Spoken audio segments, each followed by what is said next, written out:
gostaria de dar como título a essa conversa do padre: da confusão à luz. Que história bonita, longa, mas preciosa da história. Centralizarei a conversa na relação entre o cego e Jesus.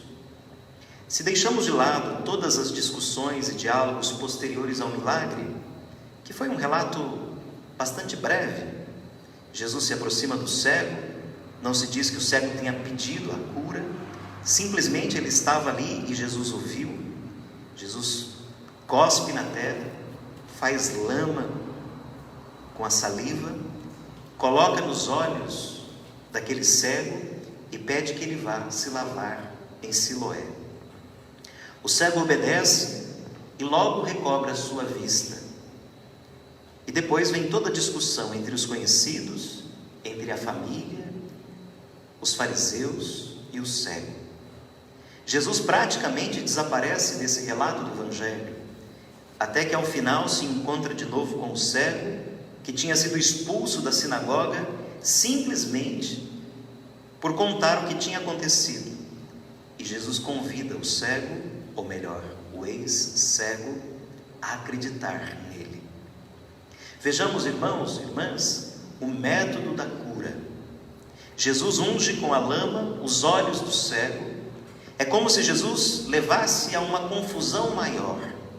Ao que parece, o cego tinha uma vida tranquila, estava contente com a sua situação, tinha se acomodado a ser cego, a pedir esmolas. Ele não pede a Jesus para ser curado. Simplesmente ele está ali e Jesus passa por ali. Podemos pensar que se era cego de nascimento, ele não tinha sequer necessidade de ver. Para quê? O seu mundo tinha sido sempre escuro, não conhecia a luz, não sentia a necessidade da luz, talvez não era sequer consciente de que tinha olhos. Jesus lhe faz tomar consciência dessa sua realidade. O barro nos olhos provocou dor no cego, o fez sentir que ele tinha olhos. Não é verdade que a dor numa parte do corpo nos faz sentir essa parte de uma forma especial? Aquela brincadeira que a gente faz, né? Nem lembra que existe o dedinho do pé, e de repente dá um chute na quina da mesa ou da parede, aí a gente olha para ele com um cuidado especial. Ou então algum dedo da mão que a gente nem sabe direito se precisa dele, até que faz falta. Podíamos pensar aqui no que toca violão, né? Se não tem todos esses dedos, né? Como articularia? Algo semelhante aconteceu com o cego. E logo veio a instrução: vá lavar-se. Lavar-me do quê? Pensaria o cego. Mas ele foi e ao lavar-se descobriu pela primeira vez o que era ter vista, visão. Descobriu o mundo, descobriu si mesmo. Sua existência tranquila se complicou bastante. Estava lá tranquilo na sua vida, sem enxergar nada, pedindo as suas esmolas. De repente começa a enxergar e por causa disso entra em conflito com seus conhecidos, entra em conflito com o seu mundo. Podíamos aqui pensar que quando a gente começa a enxergar a realidade, a gente entra em conflito com ela. Não pode se acomodar e fazer de conta que não enxerga. Enquanto estamos na ignorância, na escuridão, ok. Mas depois que enxergamos, teremos que tomar partido. Por aqui ou por ali, por este ou por aquele. Não será possível permanecer do mesmo jeito. Os fariseus expulsaram aquele rapaz da sinagoga e os seus próprios familiares não queriam muito saber dele. Ao final, ele se encontra com Jesus. Com a sua recente visão, ele reconhece o Salvador e diz: eu creio, Senhor, creio. E prostrou-se diante de Jesus. Irmãos e irmãs, pela metade da quaresma, o Evangelho nos diz que Jesus é a luz do mundo, que Jesus é a nossa luz. Ele nos faz ver a realidade da nossa vida, Ele nos tira da escuridão na qual nos sentimos acomodados. Quantas vezes a gente escuta alguém dizer assim: depois que eu resolvi servir a Deus, a minha vida parece que piorou. Quantas coisas difíceis começaram a acontecer. Ou aquele que diz que agora está um pouco em conflito com a consciência, e que antes o que ele fazia hoje, que está em conflito, era tudo bem, tudo bom, tudo normal. É porque estava na escuridão, e agora enxerga, e enxergando tem que tomar partido, pela luz ou pelas trevas, pela vida ou pela morte, pela bênção ou pela maldição, pela bondade ou pela maldade, pela fé ou pela descrença. Depois que a gente toma conhecimento de algo, não tem como a gente fazer de conta que isso não existe. Não é possível. O Senhor, repito, nos tira da escuridão na qual nos sentimos acomodados. Ele desvela o que gostaríamos que permanecesse oculto. Ele nos faz enfrentar a realidade nossa. Acima de tudo, nos mostra a luz, nos ensina que além da escuridão há um mundo melhor e mais bonito, feito de fraternidade e de reino. E nesses dias em que a gente começa aqui no Brasil a ficar um pouquinho mais preocupado com tudo o que acontece, a gente vai percebendo o melhor e o pior do coração humano.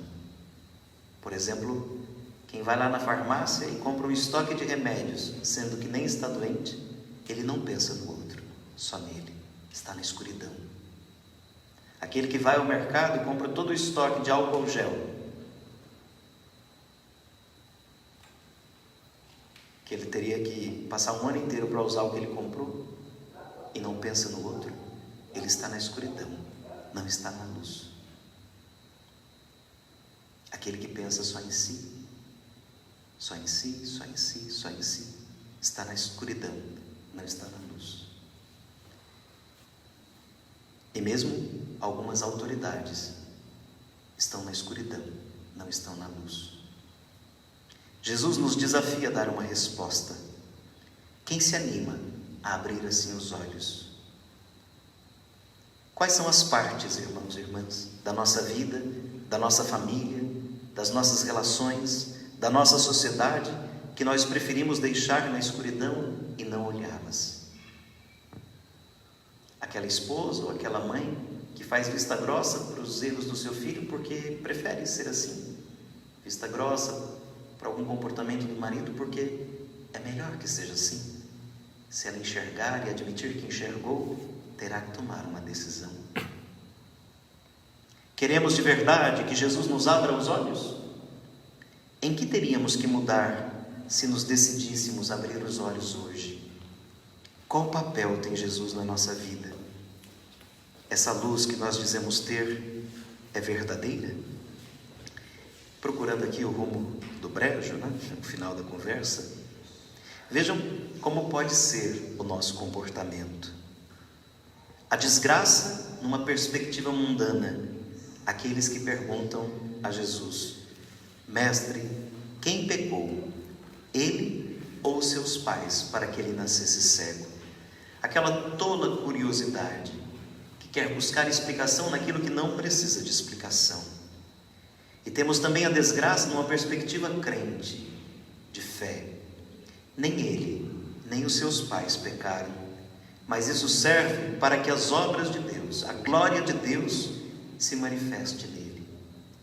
Sabe, irmãos e irmãs, nós precisamos sair da busca de culpados para a busca de saídas.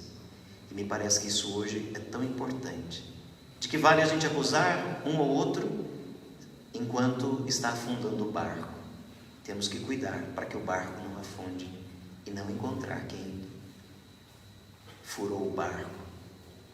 Peçamos ao Senhor que Ele também cuspa no barro, que Ele também coloque lama nos nossos olhos, para que a gente possa se lavar na piscina do enviado, na piscina dele, na fonte do Espírito, para que a gente enxergue a vida e enxergue as pessoas. E que a gente, que outrora foi em trevas e agora é luz no Senhor, possa viver como filho da luz, produzindo os frutos da luz, que é a bondade, a justiça e a verdade. Cristo, como aquele cego, nos resgatou sem a nossa iniciativa. Ele tomou partido, Ele deu o primeiro passo. Como vimos na escolha e na unção de Davi, do jovenzinho Davi, Deus não segue os critérios humanos, Deus não olha as aparências, Deus olha o coração. E Ele ama você, Ele quer salvar você, aliás, Ele salva você. Permita que Ele cure você da cegueira. E prostrados nesta Santa Missa, um pouco virtual, vamos dizer: sim, Senhor, eu creio. Sim, Senhor, nós cremos. Louvado seja nosso Senhor Jesus Cristo. Para sempre seja louvado.